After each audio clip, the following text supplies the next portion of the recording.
Que bom estarmos novamente aqui com vocês. Reginaldo Campos aqui do Aprendendo Futebol, com o professor Nilton Mota, o nosso grande guru, Ribelino Moraes, grande parceiro. E hoje recebendo aqui um convidado que eu diria em nenhum, não estou desmerecendo nenhum outro convidado não, de forma nenhuma. Mas é o tipo de convidado que eu gosto, que é aquele convidado que, na realidade, está na beira do campo, que está vivenciando o dia a dia e em várias funções. E também já teve várias experiências, inclusive no profissional, mas especificamente trabalha na base. Eu me refiro aqui a Éder Ferrari, a quem eu dou aqui as boas-vindas, Éder. Muito bom ter você aqui. E Éder Ferrari, ele vai falar um pouquinho sobre ele, mas é um cara que tem feito um sucesso muito grande aqui com um time, teoricamente, me permita, Guga e os demais, terceirinho, um time teoricamente pequeno, mas tem batido de frente aqui com Bahia, com Vitória, com tantos outros times e feito um trabalho muito bom, revelando assim muitos jogadores, jogadores inclusive de seleção brasileira, e merece o nosso aplauso. A gente não poderia deixar de trazê-lo aqui porque a nossa área é a base e ele tem feito um trabalho assim maravilhoso. Seja bem-vindo, Éder. Obrigado, Régio, pelas palavras. É uma honra estar participando do programa. Um abraço para Rivelino, para Mestre Mota, com quem eu aprendi muito em conversas lá em 2009, 2010, 2011. Ligava muito para Mota na época que eu era do Bahia Notícias, né? Eu sempre me interessei muito pela base. Eu ia domingo de manhã no Fazendão assistir jogos. Era encantado pela geração 94 do Bahia, Sim. né, que era um time que tinha vários jogadores que acabaram virando, e eu sempre ligava para Mota, conversava com ele, e já em poucas conversas para falar sobre como era a base do Bahia, com algumas em entrevistas assim, já aprendi muito, e até hoje aplico as coisas que eu aprendi com Mota em conversas, às vezes até rápidas, né? Então, quando você conversa com quem tem conteúdo, com quem conhece do riscado, realmente, se você tiver um pouco da mente aberta, né, você consegue aprender e sempre um prazer estar junto com o Mota. A gente trabalhou um período juntos recentemente, né, eh, numa saída dele rápida da Jacuipense, ele trabalhou aqui com a gente no Estrela. Foi também mais um período de aprendizado, então é um orgulho aqui estar participando do programa. Que massa. Bota. E o velho Éder. Ah, o Éder, a gente tem um critério assim meio rigoroso na escolha dos entrevistados aqui. A gente procura trazer pessoas que têm tudo a ver com a divisão de base, com o futebol atual. E você, poucos a gente pode dizer isso, porque no futebol, infelizmente, tem muita gente, e gente até de caneta, que não entende de futebol. Então, como o futebol é dos amigos, nem toda amizade que a gente tem, o cara entende de futebol. Mas você não deixa de prestigiar o amigo. E você não está no futebol por amizade. Você é uma pessoa que conhece. A gente, quem não acompanha assim muito o trabalho de base na Bahia, não entende por que, às vezes, certos fatos acontecem. Na última rodada do Campeonato Baiano Sub-20, o Estrela empatou com Vitória, de 1-1. E o jogo foi no Barradão.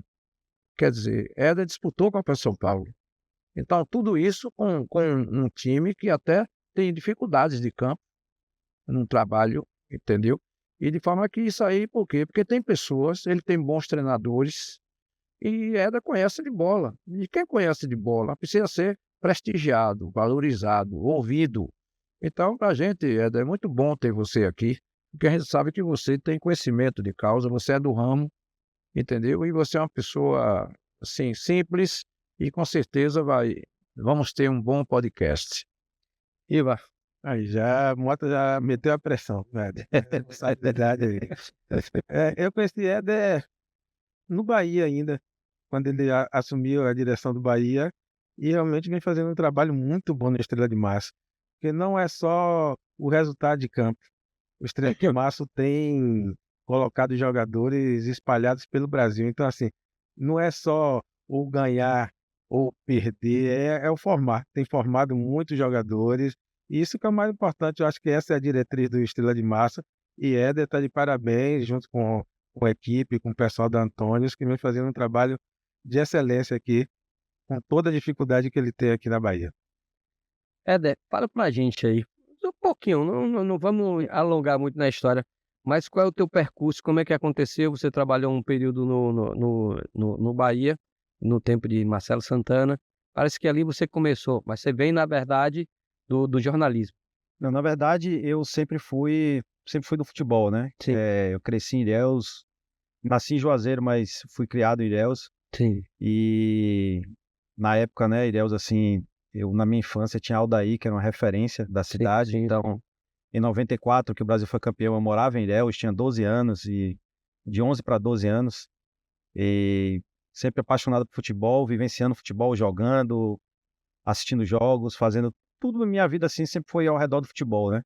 Então, desde essa época eu cheguei a fazer testes em alguns clubes e tal, mas não foi adiante. E eu me mudei para Salvador em dezembro de 96. Eu fiz faculdade de educação física com a intenção de ser treinador de futebol, né? Com a intenção de ser treinador de futebol. Só que na época era muito distante da faculdade e o curso não me agradou muito. E eu comecei a pesquisar assim a vida dos treinadores de futebol. Aí teve um caso específico que me chamou a atenção, que foi o de Tite. Tite tinha ido para o Corinthians, eh, muito prestígio e tal, e aí eu vi uma matéria que ele tinha comprado uma casa em São Paulo e tinha levado a família para morar com ele. E aí, beleza, passou um mês e ele foi demitido. Aí eu parei para pensar assim, rapaz, eu não quero isso para mim não. Porque eu sou um cara que eu gosto de fincar raízes nos lugares, né? Eu gosto de trabalhar e na minha visão, futebol é trabalho de longo prazo. Sim. Às vezes é preferível, no meu conceito, deixar de ganhar menos ou deixar de ganhar mais, mas estar num processo a longo prazo, fazendo um trabalho com autonomia, do que ficar pulando de galho em galho. Então, é isso que aconteceu com o Tite. Eu dei uma freada com relação a ser treinador, mas eu queria estar trabalhando com futebol de alguma forma. E aí eu pulei para o jornalismo, que eu sempre gostei muito de ler, de escrever. E aí, no jornalismo, logo no início, eu já entrei no Bahia Notícias em 2007 e cobrindo futebol o tempo todo. E aí consegui fazer um nomezinho como jornalista. E aí fui me relacionando, como eu citei, conversava bastante com o Mota nessa época. Me contava várias histórias, né, com relação a alguns atletas. Tem histórias daquele Paulinho 94, Sim, sim. que eu prefiro não contar aqui. Nos bastidores eu conto o que Mota me falou dele, mas enfim. E aí, a partir daí, eu fui me interagindo com o futebol, fiz alguns cursos, trabalhava nesse período que eu fazia educação física, eu trabalhei durante muito tempo, e também no jornalismo, na empresa de meu pai, fazendo gestão também. Então, eu tinha experiência com gestão, e aí em 2004, 2014, Fernando Schmidt não ia continuar como presidente do Bahia, e aí os grupos políticos que apoiavam ele, né, a Revolução Tricolor e Simplesmente Bahia, estavam buscando alguém, algum nome, e aí chamaram Marcelo Santana. Ele sabia do meu conhecimento com relação a futebol de base, as coisas que eu sempre conversando com ele sobre isso. Ele me chamou para estar com ele, para entrar no futebol com ele. E aí, desde essa época aí, estamos nessa luta, né? Ah, E nessa questão de fincar raízes, eu entrei na Antônios para trabalhar no Estrela em agosto de 2018, e sigo até agora, sem planos de sair. Não tenho desejo nenhum de ir para outro clube, para ir para clube grande. Como eu estava falando com você aqui, Regina, eu gosto de ter autonomia para trabalhar. Então, Guga, Terceiro, Maurinho me dão toda a autonomia do mundo, né? Não me dão muito dinheiro, mas dão autonomia. E aí, a gente bota o dinheiro, Guga. mas a gente vai estar conseguindo na batalha, trabalhando de roupeiro a CEO, a presidente. A gente consegue fazer o clube evoluir com profissionais maravilhosos, né, no nosso dia a dia, que compram o nosso barulho, a nossa guerra, né? Então, no Estrela, todo mundo faz multifunções, né? E aí, você tem conseguido coisas boas, né? Tem conseguido coisas boas. A gente já conseguiu meio que estar no bolo dos principais clubes menores de Salvador, né? Na base ali, junto com a Jacuipense, com a SSA, né? O Galícia, que está voltando aí, tem estrutura, Ipiranga, que tem com investimento, estrutura, Mas a Massariense, né? Que antes era junto com Estrela, né? Com Paulinho, lá em São Marcos. E estamos tocando barco. Estamos tocando barco aí e tá só começando. Ótimo. A gente fica feliz por isso, Éder. E fica feliz. Tem um detalhe aqui Sim. importante, que eu queria até você parabenizou o Antônio, que eu tenho que parabenizar Antônio, porque é uma empresa grandiosa, você Sim, bem sabe que parceiro. são parceiros, mas a Antônio teve a visão de ter um clube, mas em cima desse clube não é um clube somente para registrar jogador por conta de parcerias, de não perder. A Estrela descobre e revela. Só por curiosidade, o Estrela de Março foi para a Copa São Paulo, perdeu os 3 jogos. Mas eu queria que Éder Ferrari mostrasse, nos dissesse os jogadores que, por conta da Copa São Paulo, estão em clubes no Brasil.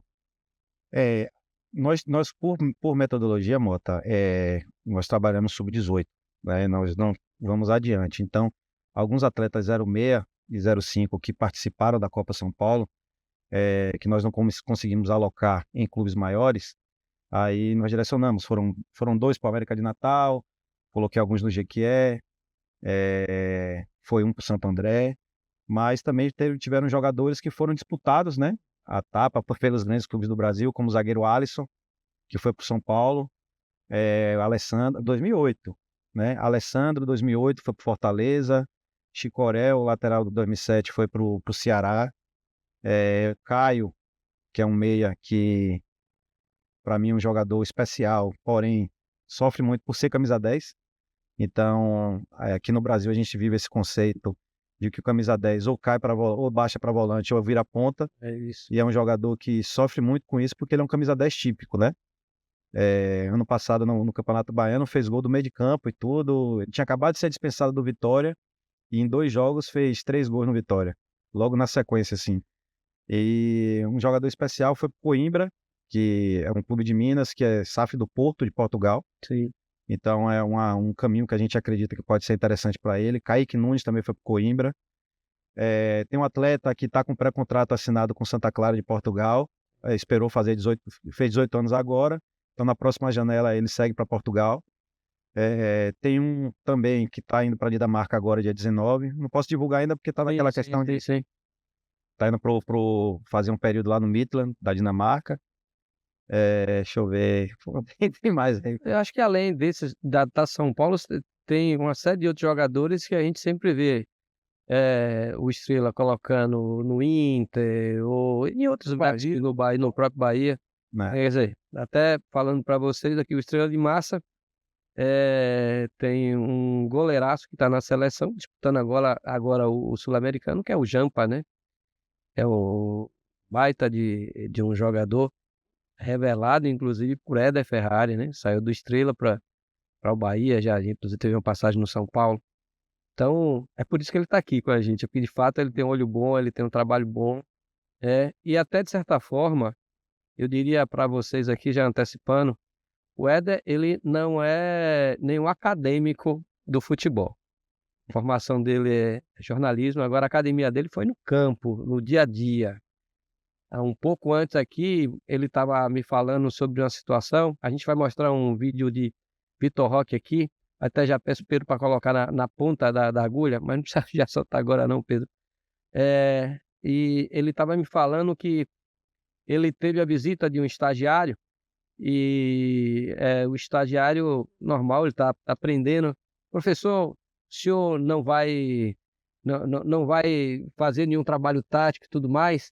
E aí ele falou, não que ele não valorize e não ache que o trabalho tático tem que ser feito, mas essa dosimetria, nessa palavra que moda por causa da política, vamos usá-la também, essa dosimetria entre o trabalho tático e o técnico tem sido muito questionado. E aí ele estava falando, não adianta a gente fazer tanto trabalho tático e na hora do gol um atleta perder 3 gols porque ele não sabe finalizar. É basicamente isso. Então, o trabalho individual, o trabalho técnico é extremamente importante, não é? Como o Mota sempre fala, primeiro vem a técnica, para depois vem a tática. E foi o que você falou para o seu estagiário, basicamente foi isso aí mesmo, é o que o Mota fala. Eu queria que Pedro soltasse esse vídeo aqui para a gente já, em cima disso, fazer um comentário. Recebeu entre as linhas, tentou a metida de bola para Vitor Roque. Recebeu entre as linhas, tentou a metida de bola para Vitor Roque. Recebeu entre as linhas, tentou a metida de bola para Vitor Roque. Recebeu entre as linhas, tentou a metida de bola. Foi bem. 200 milhões. Vitor Roque é um jogador que tem um valor desse. E ele não conseguiu finalizar com a esquerda. Isso é tática? Me pergunta a você que está nos assistindo. Esse vídeo é do Vitor Roque, em que ele recebeu uma bola muito bem colocada. Ele não teve a coordenação motora, que é uma coisa básica, que tem que ser ensinada há muito tempo, né? Para girar o corpo e finalizar com a perna canhota. E aí, isso é tática? Um jogador que vale 200 milhões? Queria que você falasse alguma coisa sobre isso aí, Mota. Bom, na realidade, eu, se fosse o Palmeiras, não daria 200 milhões, porque o Palmeiras tem a melhor base do Brasil. De forma que, quando a gente diz isso, não está desmerecendo. Tem outras bases no Brasil que merecem elogio. Mas se eu tivesse que escolher um, eu escolho o Palmeiras. Mas, Reginaldo, o jogador nascer ambidestro não é comum. É raríssimo o jogador ter tendência de ambidestria. O pé canhoto, já que ele passou por clubes de expressão na sua divisão de base, ele deveria ser treinado. Porque a tática ensina, toda hora eu falo isso, a tática ensina o caminho. A tática ensaia a jogada. Mas como executar aquilo é com a técnica. Então, se ele fosse um jogador com boa técnica, e é por isso que ele está tendo dificuldade de se firmar na Europa, e é um grande goleador porque ele tem faro do gol, ele é um jogador de potencial. Agora, isso é uma demonstração do trabalho de base que é feito no Brasil. O trabalho de base no Brasil não prioriza desenvolver o jogador. Para você ensinar o jogador a chutar com 2 pés, precisa repetição, entendeu? Precisa insistência no treinamento. E isso não se faz. De forma que tem lances até pitorescos. Eu vi lances pitorescos de Gabigol por não ter o pé direito. De forma que a gente vê perfeitamente que o trabalho de formação hoje no Brasil tem carências, porque não é um trabalho enriquecido. Evaristo disse, numa entrevista recente, eu já falei isso aqui, que ao longo da vida dele ele fez 2 gols de cabeça. E todo mundo sabe que Ronaldo Fenômeno fazia um gol de cabeça de 6 em 6 meses. Então, os grandes talentos do Brasil nasceram talentos, mas nas suas divisões de base não desenvolveram a ponto de a gente dizer que o Ronaldinho Fenômeno não sabe cabecear. Então, Vitor Roque, o atacante mais caro do Brasil, só chuta com um pé. Então, essa aí é uma consequência. Eu, às vezes, brinco com meus treinadores, eu digo, olha a cara da base do Brasil, é isso aí, ó. É a cara da base. Será que ele jogou em time pequeno? Não. Vitor Roque trabalhou em times grandes do Brasil, entendeu? E não aprendeu o pé trocado. Hoje é difícil, em qualquer divisão de base do Brasil, desenvolver fundamentos como ambidestria. É difícil, porque não tem paciência e, infelizmente, a gente tem que dizer, tem alguns treinadores que não sabem nem trabalhar isso. Como é que eu trabalho ambidestria? Não sabe. Então, por isso que a gente vê o nosso atacante mais caro só chuta com o pé. E na verdade, Mota, o que acontece em cima de Vitor Roque, não que Vitor Roque seja um pé duro, viu? Senão ele não estaria onde está. Eu vi um treinador, não vou comentar, não falar o nome, por ética, e o rapaz fez uma pergunta a ele, entre Vitor Roque, Endrick e foi outro atacante aí. Qual desses ele escolheria para o time dele? E aí ele falou que Vitor Roque. Mas para você ver como nós estamos perdidos nas nossas referências. Ele disse que escolheria Vitor Roque porque Vitor Roque tem a predisposição de marcar os zagueiros. Vi também, semana passada, o treinador do Botafogo, o Paiva, que esteve aqui no Bahia, no podcast. Ele não era treinador do Botafogo na época, estava desempregado. E o rapaz fez outra pergunta a ele sobre Juninho, do Flamengo, o atacante do Flamengo. O Flamengo pagou 6 ou 7 milhões de euros. Que ele tentou levar para o Toluca, do México. Qual era as características, o que é que chamava a atenção de Juninho? Primeira coisa que ele falou, porque ele consegue marcar pressão aos zagueiros. Então, como está errada a nossa referência? Qual era a nossa referência? Um atacante. Cadê? Não, ele é um atacante, vale isso tudo porque ele faz muito gol, ele decide jogos. Não, hoje nós estamos comprando e a nossa referência é que o atacante marque pressão e zagueiro. É o tal do futebol global. E aí vem porque a gente não consegue desenvolver individualmente o atleta. Porque esse tal desse futebol global, global, global, e não para desenvolver o mais fino, que é a individualidade no dia a dia, que precisa ser desenvolvido, que sempre foi desenvolvido. Como nós não estamos fazendo isso, está dando aí. O exemplo está aí. Éder, o que é que você fala aí, Éder? É, Você trabalha lá com a galerinha, essa parte aí? não, com certeza. E ele teve a decisão dele foi totalmente errada por primeiro, ele não tinha o posicionamento do corpo dele, jamais era para ele chutar à direita. Se fosse para usar a perna direita, era para dominar a bola tirando, para tentar reiniciar o jogo. Sim. Até para chutar de esquerda ali, ele estava todo mal posicionado. Mas enfim, eu vejo o futebol da seguinte forma, para a base. Eu acho que uma coisa é consequência da outra. Para ganhar jogo, eu tenho que ter jogador qualificado. Para qualificar o jogador, eu preciso melhorar ele. No nosso trabalho aqui, dificilmente eu vou conseguir jogador pro. Os grandes clubes não conseguem, tá o exemplo aí do Vitor Roque, como é que o Estrela de Março vai conseguir? Então nós temos que trabalhar a melhora dos jogadores. E nós buscamos trabalhar no que eu falo assim, que é o conceito da mão aberta, né? Que é a parte técnica, tática, física, emocional e social. Cada um na sua ordem. Cada jogador na sua ordem de demandas. Então, como você citou do exemplo, nós jogamos contra o Vitória, que o Mota citou aqui, o Vitória com um time mais velho que o nosso, né? O Vitória usou atletas 05, como o Lauan, que já jogou pelo profissional, Paulo Roberto, que aliás acho que os dois jogaram o Campeonato Brasileiro da Série D pelo Itabuna no passado, Sim. Entre outros atletas, né? Mais velhos do que o nosso time, e nós fomos melhores do que o Vitória no jogo durante o jogo todo, né? Inclusive taticamente, né, tecnicamente, mas criamos algumas chances e perdemos algumas chances.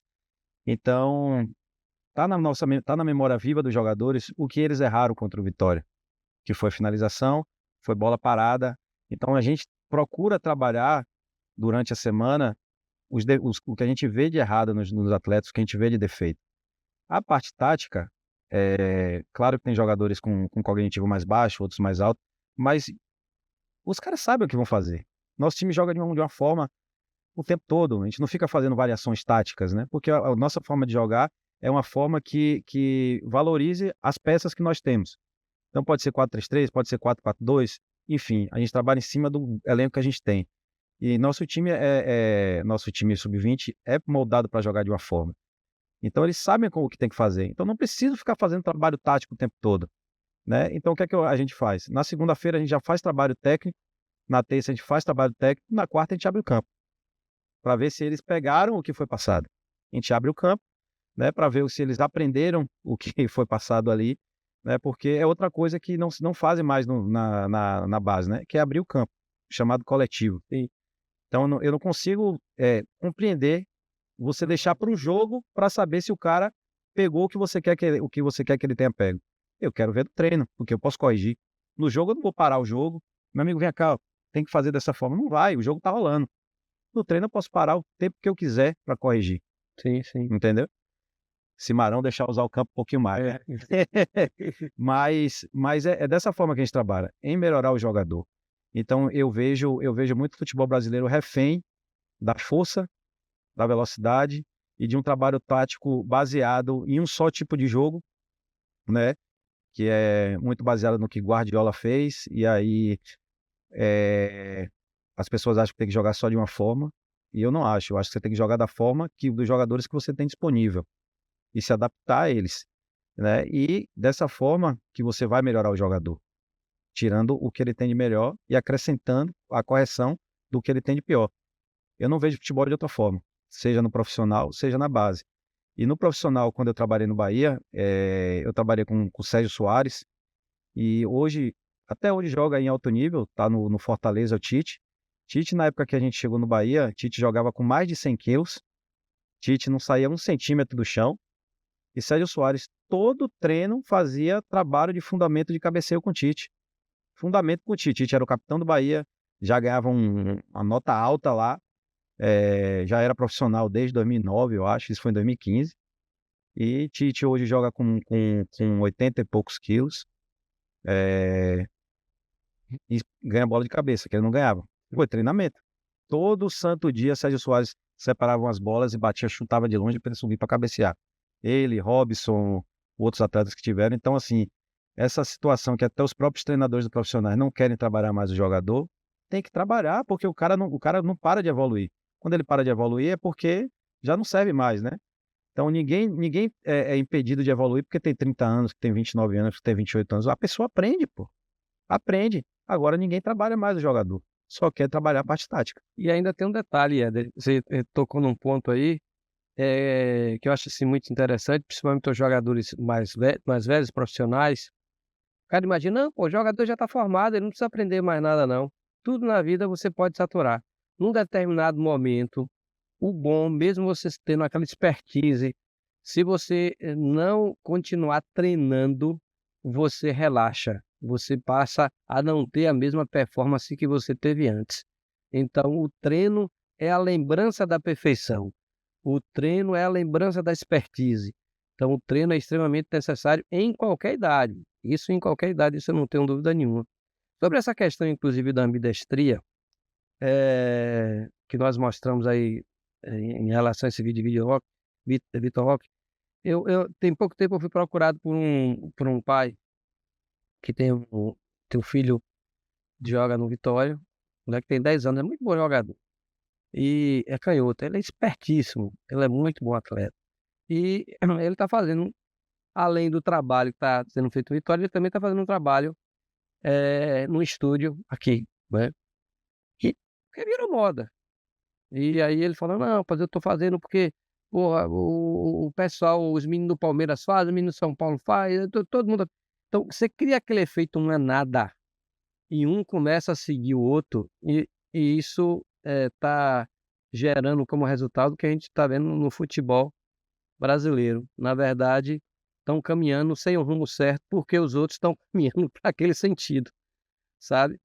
Mas sem uma certa coerência, ou muitas vezes pega simplesmente alguém que quer ganhar dinheiro com aquilo, fala, não, bote teu filho para fazer isso, porque isso ele vai melhorar muito. Mas na verdade o cara quer só o dinheiro do pai.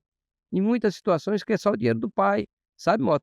Não estou dizendo que isso acontece com todos, não é o caso, não é? Claro que seu pai tem condição de ajudar seu filho, que ajude, mas faça isso com um profissional correto, com muito cuidado, com muita atenção, não é? Não procure se precipitar, não queira achar que simplesmente colocando treino que se faz com jogadores profissionais, seu filho já vai ser um profissional, não vai. Tem todo um processo de maturação que tem que ocorrer, né? E aí eu estava falando com ele, falei, tome cuidado, tenha paciência. Seu garoto, ele está num momento de se desenvolver individualmente, tecnicamente. E isso é interessante que aconteça de uma forma alegre, natural, não por pressão. Então, se de alguma forma você conseguir, dentro desses trabalhos, a gente conseguir ajudar a teu filho daqui a 1 ano, a 2 anos, ele também está chutando e conduzindo a bola com a perna direita, balançando para os 2 lados, ele vai para uma outra prateleira de jogador. Ele já passa a ser um jogador diferente. Então, essa parte individual é extremamente importante e não deve ser feito necessariamente depois de velho. Isso fica mais difícil, né? Porque o garoto ele vai aprender isso aí justamente quando ele é garoto. Ele vai fazer isso brincando, sabe? E tudo se aprende sim, claro. Claro que existe o talento, mas a repetição, como o Éder estava colocando aqui, sem dúvida nenhuma, vai fazendo, vai adestrando, né, aqueles movimentos e você vai conseguindo se melhorar. Então, é importante a gente ter cautela, você que é pai, que quer colocar seu garoto num estúdio, né, vamos dizer assim, simplesmente porque o pai do colega dele botou também. E a gente sempre fica olhando para a grama do jardim do vizinho, achando que ela é mais bonita do que a nossa. Não se deixe influenciar. né? Procure orientação da forma certa. Acredite, inclusive, nos seus professores, porque, de repente, esse excesso de trabalho pode estar atrapalhando. Eu vou pedir a Pedro para colocar mais um outro vídeo aqui. Nós temos alguns vídeos assim interessantes. Nós vamos ser até bem direto para focar bem a nossa discussão, que fala um pouquinho sobre isso. O nosso futebol, ele só parou de ganhar a partir do momento que a gente começou a copiar os europeus. Porque quem copia faz uma cópia mal feita.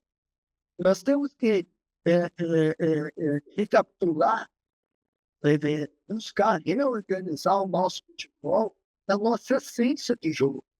Então, jogar no futebol de uma forma irresponsável, como a gente fazia, mas que gerava uma luta muito grande no europeu.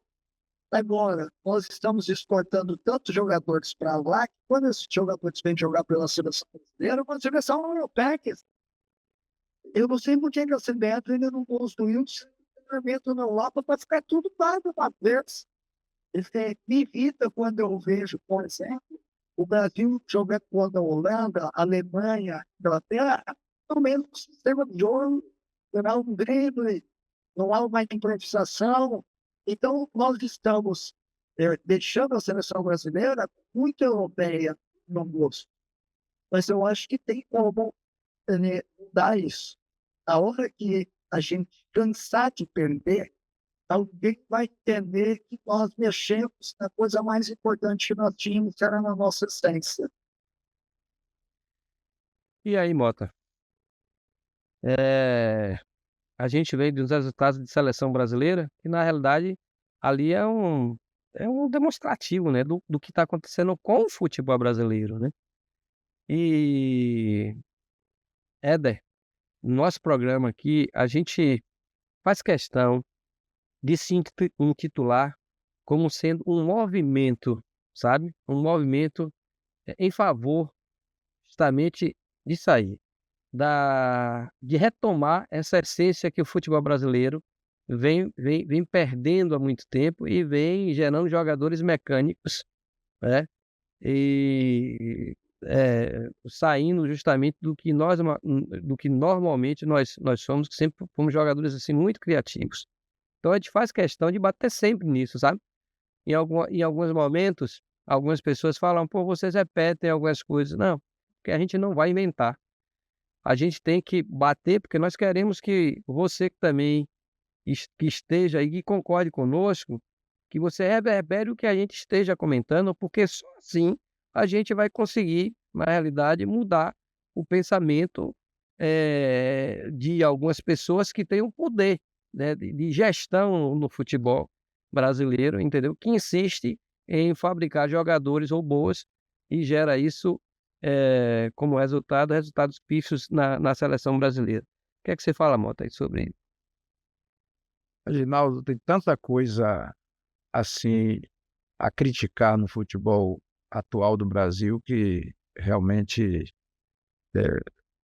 são incontáveis os. Eu li no Instagram que sobre a influência da maturação no futebol. Que os estudos fizeram um planejamento que um clube brasileiro adotou. Então, esse clube brasileiro, a pessoa está nas redes sociais. Tá? A gente vai mostrar aí. Para mostrar isso. Então, eu vou até. Você quer que eu deixe essa Não, mas sobre eu falo que isso aí é uma grande verdade. Porque ele estava comparando o futebol com a música. Hoje tem facilidade de todo mundo estudar música. Por que é que parou de ter música clássica, marcante? Será que tem algum compositor que repita Luiz Gonzaga hoje? Porque, às vezes, a organização, o progresso prejudica, tira a beleza. O progresso está tirando a beleza da música. Porque por que é que não tem música clássica mais bonita, de sucesso? Você ainda toca para casamento, é aquela mesma valsa, os melhores compositores, porque eles fazia com coração, com talento, com sentimento. Então o futebol hoje, é duro a gente estar falando isso, mas os treinadores atrapalham. A tática exacerbada atrapalha. Então o que é que tem? Os times são iguais.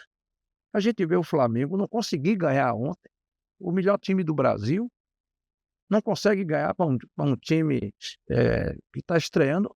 O tropeço no futebol existe, a zebra existe. Não agora ficar criticando Felipe Luiz, nem criticar o Flamengo por conta disso. Mas isso é um reflexo. Aí você vê goleada no Sub-20, goleada no Sub-17, goleada não sei da onde, a gente não ganha isso, não ganha aquilo. E de forma que a gente vê, por exemplo, dos 10 países sul-americanos, 7 são treinados por argentinos e são 8º, porque o treinador do Peru é peruano, é argentino, nacionalizado peruano. Então todo mundo critica e Mancini está certo. Estão errados a maioria dos treinadores da base e os profissionais também. Então, mas aqui o brasileiro tem um espírito de porco, persegue os treinadores brasileiros. E por que a América do Sul persegue também? Por que não tem treinador brasileiro? Tem 8 argentinos. Argentino tem tamanho de um estado do Brasil. Olha a população que a Argentina tem. A Argentina nunca abandonou, e Rivelino já falou isso aqui, Sim. a Argentina nunca abandonou seus princípios. Não, sua essência. O argentino e o Brasil vêm de encontro ao que Mancini falou. A gente quer fazer. Quem copia, dificilmente, eu prefiro sempre o original. Para a gente copiar sistemas táticos europeus, vamos jogar como o nosso. Então eu dou plena razão a Mancini e a gente precisa realmente devolver ao Brasil, devolver ao jogador, que nós não estamos devolvendo ao jogador. Os treinadores hoje são estrelas. Se pagar 16 milhões pela rescisão de um treinador, então os treinadores estão virando estrela. E o grande problema do Brasil é que está faltando estrela no campo.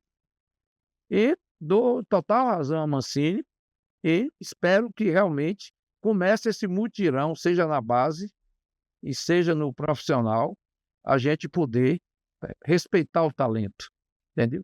Deixar o jogador jogar e a gente poder, com a criatividade, voltar a ser o Brasil vencedor. O Mancini chegou até a usar um termo, falando irresponsável. O jogador tem que voltar a ser irresponsável. Eu acho que isso é um corte no coração para um treinador que faz os cursos na CBF. Me fala aí, o que você acha disso? Regi, eu tenho um conceito comigo, não só no trabalho do dia a dia e acompanhando o que os clubes fazem, é que o futebol brasileiro, dentro da sociedade brasileira como um todo, o futebol brasileiro hoje é refém do próximo jogo. Nós somos sempre refém do próximo jogo. Tem que ganhar, tem que ganhar. Né? Então, se você pega essa condição, aí eu vou trazer agora para o Vitória. O Vitória ficou 20 e tantos jogos invicto. Aí agora está 5 sem ganhar, já é o fim de mundo. Então, aqui no Brasil é tudo muito extremo.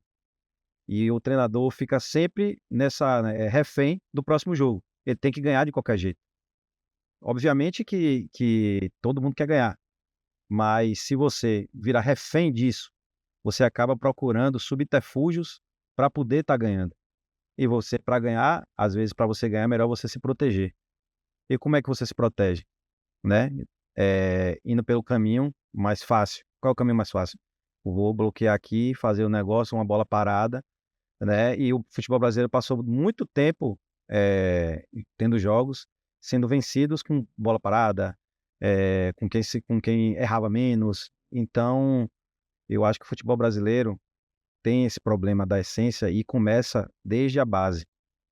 Eu escutei a gente que está sempre na beira do campo acompanhando os jogos, e eu já escutei de treinadores falar que o menino não joga porque ele dribla demais.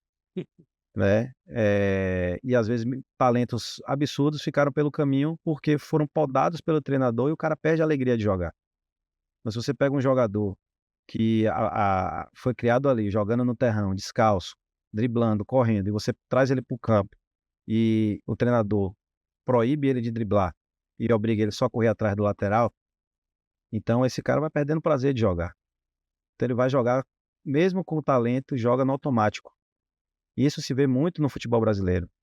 Você vê a seleção brasileira, se você dizer que não existe talento, aí você está indo de encontro ao que a Champions League falou ontem. Sim. O Real Madrid perdeu, beleza, mas ano passado foi campeão. Aí você tem lá Rodrigo, Vinícius Júnior, Endrick, Éder Militão, que está machucado. Quase todos titulares. Militão, quando não estava machucado, era titular. Então, se você tem 4 jogadores no Real Madrid, 3 são titulares e o outro não joga mais, porque é reserva de Mbappé, aí você vai dizer que não tem talento. Então, porque os caras que jogam lá rendem. Então, o que eu vejo também é que essa dependência dessa obrigação de ganhar o próximo jogo, e uma coisa também que a gente, às vezes, não deixa passar nas nossas avaliações com relação aos países europeus. Se você for olhar hoje uma Alemanha da vida, uma Inglaterra, vai ser difícil achar um branco. Vai ser difícil achar um jogador puramente um inglesão, um Harry Kane. Ele é exceção. Phil Foden, Harry Kane, o resto é o quê? Bellingham é negro, né? A maioria dos caras, a miscigenação que fez o brasileiro ser um povo com tanta malemolência, né? Para o futebol, que tem a cintura solta para fazer os giros que o futebol exige, para você ter o drible, para você achar um passe do outro lado, correndo para um lado e botar a bola do outro. Os europeus hoje, com a miscigenação com os africanos, estão tendo mais. Você vai olhar o jogo do Paris Saint-Germain, os franceses do Paris Saint-Germain são todos negros. Sim. Todos negros. Então, não é só a robotização. Eles estão tendo jogadores mais efetivos no drible, na agressividade, do que a gente. Porque eles, os europeus também, eles não são totalmente robotizados como a gente imagina. Se você assistir um jogo, ou vocês vão dizer que Mbappé é robô. De jeito nenhum. Que Pogba, que tantos anos jogou na França, é robô. Então, assim, que Musiala, do Bayern de Munique. Olha o nome do alemão, Musiala. Então, assim, é um nome africano. Então, é um cara que tem 1 para 1 absurdo. Joga demais, tecnicamente. Parece um jogador brasileiro antigo, vamos dizer assim. Sim. O jeito de jogar dele me lembra muito do Denner, o falecido Denner. Então, é todo um contexto de globalização, de miscigenação também, que influi nisso. Mas falando do futebol brasileiro em si, além da dependência de ter que ganhar o próximo jogo, né, isso vem desde a base, e eu fiquei agora conversando com a diretoria do Bahia, eles me falaram que vai iniciar o Sub-6, isso para mim foi um absurdo. O sentido de você ter um Sub-6? E aqui tem uma das primeiras academias, acho que a primeira, né, Mota? Primeira academia de futebol da Bahia, que foi a MAF, a gente precisa deixar as crianças nas escolinhas. Eu sou totalmente contra clube de futebol ter abaixo de 10 anos. Às vezes até de 11. Por quê? Porque os caras vão captar jogador. Os caras vão atrás de jogadores. E para entrar um, vai ter que sair outro. Você não vai ter como ter numa categoria sub-8 100 jogadores. Vai ter que dispensar a criança. Então, pô, você tira uma criança de casa, dá uma camisa de um clube como São Paulo, e aí você vai achar outro jogador melhor que ele, você vai dispensar essa criança. Eu acho isso terrível. Você vai chegar para uma criança de 8 anos, você não tem o que a gente busca? Como assim, velho? Como assim não tem o que a gente busca? O menino tem 8 anos. Então, acho que assim, nós precisávamos ter uma regulamentação maior, um apoio maior para as escolinhas, e as escolinhas também entenderem que não tem que ganhar jogo, porque hoje as escolinhas querem ganhar jogo também, né? E trabalhar os meninos com alegria, né? De forma lúdica, deixar a criança brincar de bola. Porque o futebol, a cobrança hoje é muito forte. O funil é muito estreito. E eu quero que o jogador vire. Então, se eu ficar com 6, 7, 8 anos mostrando o quanto o futebol é frustrante para essa criança, quando ele tiver 14, 15, ele está de saco cheio e não quer mais. Agora, Ele vai barrigando assim, porque às vezes para ele é melhor estar tentando ser jogador do que ter que carregar pedra. você para mim, aí eu até estou interrompendo, porque o que você falou aí foi maravilhoso. Acho que você deu uma aula que eu não vou ter receio de falar. Eu acho que Branco tinha que estar ouvindo o que ele está falando aí. Que é o nosso coordenador da base. Mais uma vez, Branco é um ídolo nosso. Mas o que está acontecendo no futebol brasileiro é justamente essa situação. Nós temos pessoas que estão ocupando cargos simplesmente por uma questão emblemática. Sinceramente, você acha que Branco tem a noção que Éder tem na base? Será que Branco ele tem toda essa visão, esse entendimento? Ele fala com muita propriedade, não precisou fazer de curso do CBF para falar tudo o que ele falou, não. Fala com muita propriedade. É importante, presidente, independente da gente respeitar Branco, e aqui respeito, e não estou falando mal, Branco, se você estiver me ouvindo, você não me conhece, eu sou anônimo para você, sem dúvida nenhuma, né? Não estou falando mal de você enquanto homem, estou falando enquanto profissional, você é uma pessoa pública, me refiro basicamente a isso. Mas, e talvez você não seja o errado, porque você não está pedindo para estar aí, não. Errado é quem está lhe mantendo aí.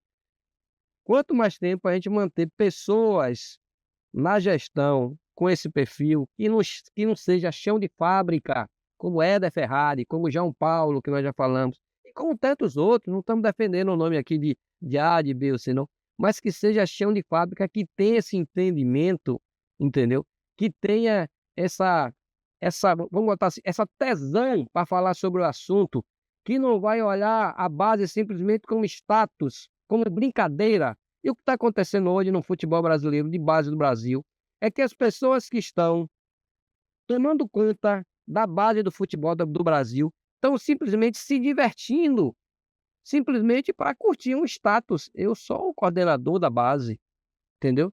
Eu não concordo com isso. Não entendo. É um baiano grosseiro. Não sou grosseiro, não, sou muito educado. Eu simplesmente estou tendo coragem de falar uma coisa que é extremamente importante, entendeu?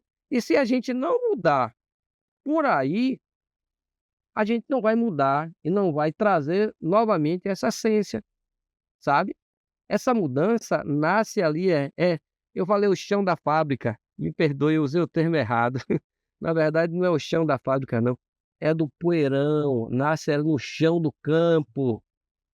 É quem vive.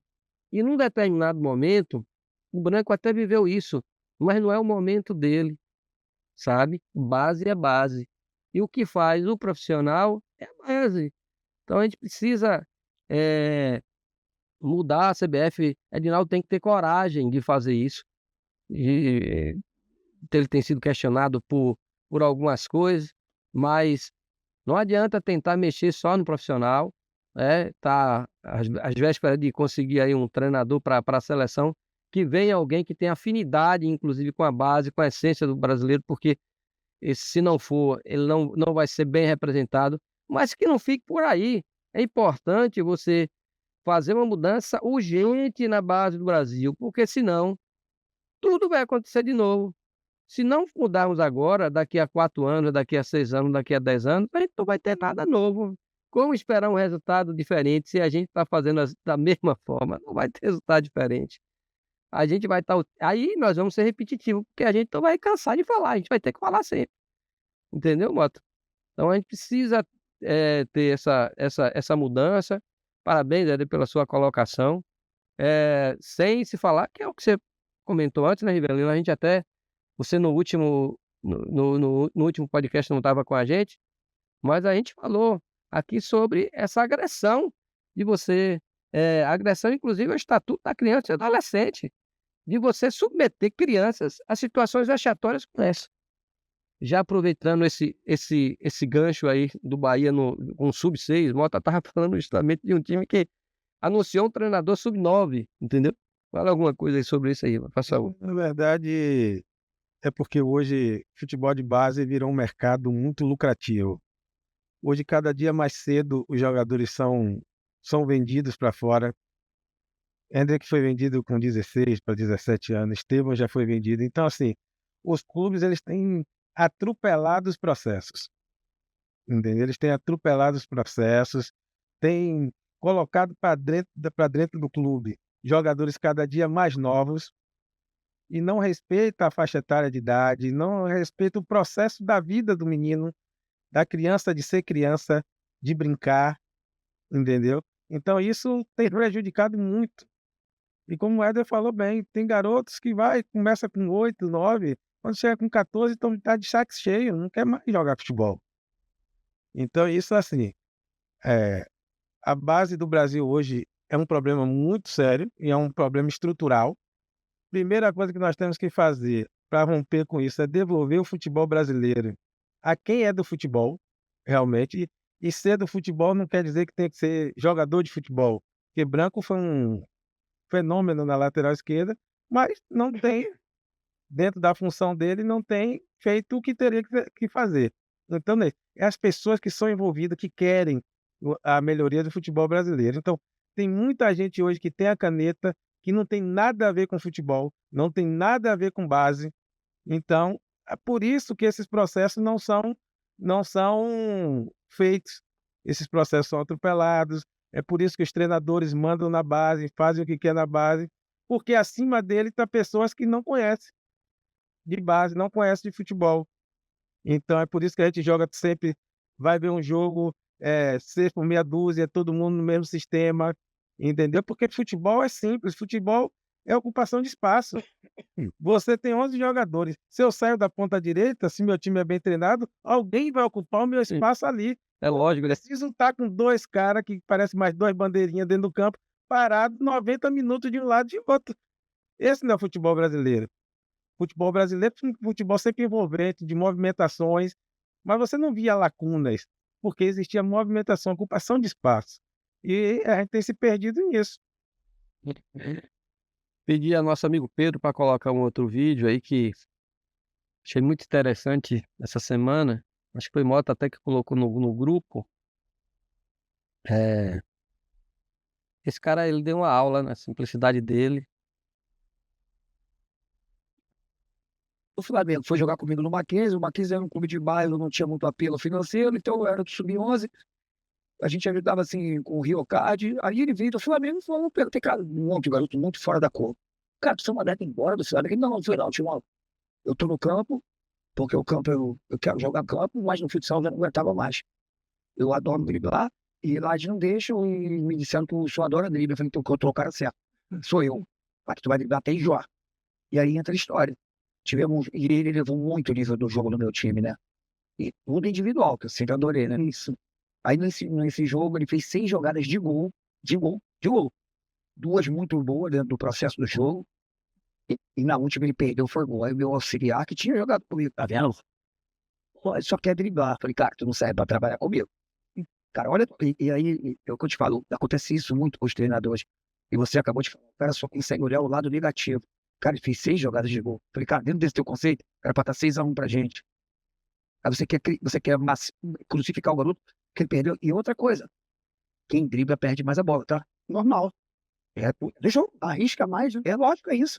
Você tem responsabilidade mais, né? Só que é o cara que vai ganhar o jogo pra você. Porque se fosse assim, todo jogo era 0-0. Você faz as partes táticas bem equilibrantes, todo mundo marcando pra caramba, o jogo é de 0-0. E o mais difícil no futebol é fazer gol. Se fosse assim, o futebol é igual basquete, 120 a 119, gol é mais difícil. Driblar. Pô, te ver aí, cara, com o cara controle com a bola, o cara fala, cara, como é que esse cara faz isso com a bola? Mas faz gol. Gol é difícil pra caramba. Isso. Parabéns ao pessoal aí, mando na bola aí por por esse podcast interessantíssimo. E eu acho que tem a ver muito com o que a gente fala aqui, né? Não só em relação à questão do drible, mas também da postura dos profissionais que trabalham com os jogadores, que recriminam e intimidam o atleta a soltar sua criatividade, né?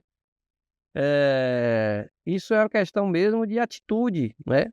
De tomar decisão. Os clubes e esse movimento tem que partir, eu entendo, né? Se for uma coisa coordenada, vindo de cima para baixo, de federações, da própria CBF, não, pessoal, a gente vai trabalhar da seguinte forma, vamos trabalhar recuperando essa essência do futebol brasileiro, aproveitando o que nós temos de melhor, o que sempre tivemos de melhor, aproveitando justamente essa origem africana que nós também temos, né, Éder? Uhum. Na verdade, temos, e acho que devemos isso a eles também, né? Mas isso tem que ser algo coordenado. E ao contrário, o que a gente tem visto hoje, e batemos com muita frequência aqui, é a CBF no movimento de elitização do conhecimento e que está gerando um bocado de robôs, mas não jogadores, robôs treinadores, robôs auxiliares, entendeu? Um bando de jovens que merecem se aperfeiçoar, estudar, entendeu? Que pagam muito caro por um curso de CBF, cursos que, pô, de 20 mil, e 15 mil, de 10 mil, entendeu? E prestando um desserviço ao futebol brasileiro, à base do futebol brasileiro. O que está acontecendo é isso. Determinados cursos têm prestado um desserviço ao futebol brasileiro, à base do futebol brasileiro. Se de alguma forma a gente tem sido inibido a praticar o bom futebol, isso tem acontecido porque nós temos garotos que estão sendo formados que ainda não têm a competência de vida e, no seu aprender, estão limitando os verdadeiros atores do futebol, que são os atletas. Os atores do futebol não são os treinadores, são os atletas. E nós temos que ter esse sentimento e parar com isso. Mota. Eu em cima para não perder o raciocínio. Além disso, não é só a parte técnica. Nós temos formado jogadores sem personalidade forte. Os nossos jogadores, porque eles são tão inibidos na base, que eles chegam no profissional e não conseguem ter personalidade forte. Toda a seleção brasileira que foi campeã tinha um jogador que tinha personalidade forte. Nós tomamos 4-1 da Argentina, todos os jogadores cabisbaixo, até o treinador, cabisbaixo. Ninguém para chamar ali no campo, para gritar, para dar esporro, porque nós estamos formando jogadores que, assim, eles são levados a fazer somente o que o treinador fala. Se o treinador manda passar, ele passa, senão ele não passa. Então, jogadores sem personalidade, jogadores sem liderança, porque estão inibindo isso na base. E isso tem sido muito prejudicial para a seleção brasileira. E hoje a gente carece de um jogador desse. Hoje a gente carece de um Dunga na seleção. Sim. De uma pessoa que chega no vestiário, chame a atenção. De um Vinícius Júnior que chega na seleção e não consegue render. Entendeu? Como o Dunga fazia com o Bebeto, se tivesse que chamar Romário, qualquer um desses. A gente não tem essa pessoa, a gente não tem essa figura, porque a gente não tem formado essa figura. A gente tem inibido essa figura lá embaixo. Esse programa, na minha modesta opinião, está sendo um programa interessante, que estão sendo ditas verdades. Éder Ferrari falou de uma coisa extraordinária aqui, que está influenciando demais o futebol, que é os clubes começando mais cedo. Então, mais cedo, os jogadores estão perdendo isso que você falou. A família está colaborando. Tem menino lá de 12 anos de idade, que na hora de se aprontar, o pai está amarrando a chuteira. Na hora que um pai chega com um menino de 16 anos, eu começo a perguntar alguns dados, o pai responde, eu digo, deixa ele responder. Deixa o menino falar. A atração aqui é o seu filho, não é você. Solte o menino. Então, é tips, técnica, inteligência, personalidade e velocidade. O que você falou é de mais grande importância, porque o menino sofre pressão da família para jogar. A família não dá espaço. Tem pai que quer aparecer com o futebol do filho. A estrela é ele, não é o filho.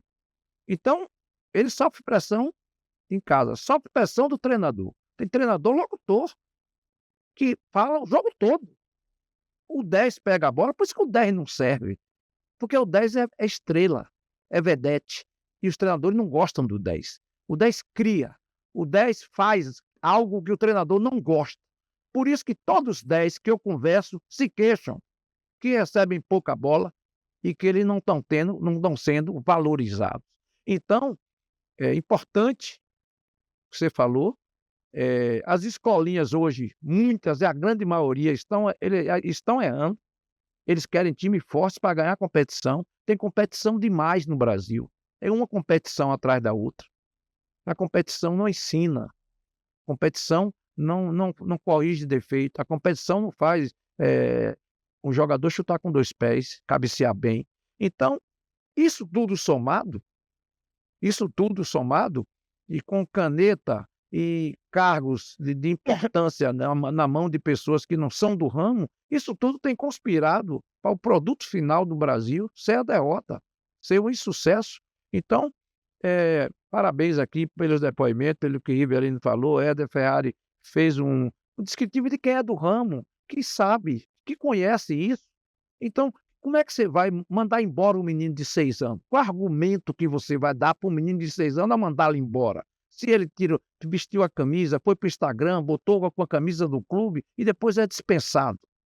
E como é que você... Por isso que o número de dispensa no Brasil está exagerado. Tem clube que manda embora 150 jogadores de divisão de base. Então, por 150 erros, por que mandar embora? Então, isso tudo conspira para que o produto final do atleta, o atleta que você falou, falta líder no Brasil, porque o jogador não fala, o jogador não tem liberdade para nada, tem pressão em casa, obedece em casa e obedece no treinador, e tem hora que eu digo para o jogador, você não pensa, você obedece, entendeu? E o jogador precisa ser irreverente. E eu vi alguém dizer uma coisa maravilhosa: devolva o futebol para o jogador, devolva o futebol para o atleta. E aí as nossas chances são maiores de voltar a ter um Brasil melhor no futebol. Eu até vou pedir a Pedro para colocar, esse é o corte de Perdigão. Eu achei assim muito interessante, o podcast de Ciência da Bola, que também é muito legal. Se dermos um passo atrás, e aí eu vou usar a frase que não é minha, é do PC, referência para todos nós, PC, treinador de futsal, campeão do mundo, é devolver o jogo para o atleta. Isso é dele, ele que falou, e eu acho isso perfeito. Se nós entendermos que o jogo do atleta, e nós temos, nós treinadores, devolvemos o jogo para ele, isso muda por completo a nossa perspectiva enquanto treinadores, de não sermos protagonistas, e sim coadjuvantes, fazendo com que esse protagonista, ele se desenvolva, ele evolua. Tudo isso gera uma cadeia que vai fazer com que o esporte se torne cada vez melhor, mais atrativo, com mais público, enfim, se torna uma bola de... Excelente. Agora eu pergunto aí para vocês, como é que o treinador ele vai ter essa postura se isso não for fruto de um planejamento que viria do órgão máximo do futebol aqui no nosso país, que é a CBF? Como é que Xandão, lá em Irará, é um conterrâneo meu que tem uma escolinha, aprendeu que, na verdade, o menino ele tem que brincar, se divertir? Não foi pela CBF, foi pela cabeça dele, uma pessoa que tem uma simplicidade muito grande, né, e bota os meninos para não competir, bota os meninos, na verdade, para brincar, para participar. O Xandão faz isso, mas ele é uma exceção, porque a maioria dos treinadores das escolinhas faz o que você fala. Os meninos estão ali para competir, para ganhar de qualquer jeito, né? E dentro desse ganhar de qualquer jeito, aí aparece um bocado de professor pardal com a prancheta na mão, querendo, na verdade, ser o gênio da lâmpada, né? Querendo mostrar através de um quadro, de uma tática, a forma de ganhar o jogo para garotos de 10 anos, de 11 anos, ainda que não entendem nada sobre tática. Então, só repetindo, eu acho que esse movimento não vai acontecer de uma forma natural se não for provocado pelo órgão máximo, se não for fruto de um planejamento, entendeu? E se não for estudado por pessoas de fato que têm envolvimento com esse assunto. E eu não estou pegando no pé do Branco, de forma nenhuma, mas ele não tem esse envolvimento direto, sabe? Ele cumpre ali um papel. Então, isso precisa ser estudado, discutido por especialistas e ser trabalhado da forma certa, né? Porque a gente tem visto uma CBF que tem feito esse papel de elitização, em que no final das contas, a CBF vai falar para um treinador que ele não é o protagonista se a própria CBF cobra dele 15, 20 mil reais para fazer um curso? O treinador não vai entender que ele não é um protagonista se ele se esforça tanto, junta seu dinheirinho, sai do Piauí, sai da Bahia, sai de Santa Catarina, pega seu avião e vai fazer um curso aí numa dessas capitais, porque ela tem até... A coisa tem ficado tão gostosa, o dinheiro está sendo tão bom que ela resolveu pulverizar para os estados. Então, ao contrário, ela está fazendo um papel inverso. Isso, de fato, ela tem que passar a ideia, não, ó, você é o cara. E, aliás, ela tem que se aliar a esse processo, até tentar colocá-lo num clube, porque a CBF está recebendo recurso desse treinador. E muitos outros tantos treinadores, inclusive ex-jogadores, né, eles ficam podados e não podem fazer o curso, porque, na verdade, ele não tem como pagar. Por que não tem como pagar? Não tem como pagar porque, na verdade, só 4% dos jogadores profissionais, segundo essa pesquisa que você viu, a gente tentou colocar, não foi possível, só 4% conseguem receber ou conseguiram receber um salário acima de 10 mil reais. Todo o restante é abaixo desse valor. Um cara que tem uma carreira curta, ele recebendo um salário mínimo de 2, 3, 4, 5 mil reais, ele vai conseguir fazer uma reserva para depois fazer um curso na CBF? Claro que não. Aí você tem uma massa enorme de potenciais treinadores sendo perdida. Potenciais treinadores que jogaram, dedicaram a sua vida durante talvez 10, 15 anos, vivendo no chão do campo mesmo, no chão da fábrica, mas, na verdade, em nenhum momento eles estão tendo algum estímulo para seguirem e darem uma contribuição, porque eles viveram na prática e poderiam sim, com o apoio desse órgão máximo que era a CBF, adquirir a teoria suficiente para assim prestar um bom serviço a todos esses jovens que estão precisando, né? E, ao contrário, nós ficamos reféns de garotos saindo da faculdade que não têm essa vivência que aqueles outros tiveram. Estou errado, Mota? Não, certíssimo, Reginaldo. Inclusive, estão se fechando as portas para aqueles possíveis treinadores que não tenham a licença. Então, a licença é cara e a licença não é para quem tem talento, não é para quem tem jeito de ser treinador. A licença é para quem tem o dinheiro, entendeu? Embora a CBF está indo às cidades para dar curso, mas a grande realidade é que o corpo docente, tudo no Brasil tem problema. Da maneira que ensina, a maneira que se forma. Quantos estudantes de educação física se formam por ano no Brasil? Será que todos eles vão ser treinadores de futebol? Porque o mais atrativo antigamente eram escolas. As pessoas formavam em educação física para procurar dar educação física em colégio. Agora não. Agora é futebol. Entendeu? O cara que não sabe nada, não conhece nada, mas pega gosto pelo futebol. Entendeu?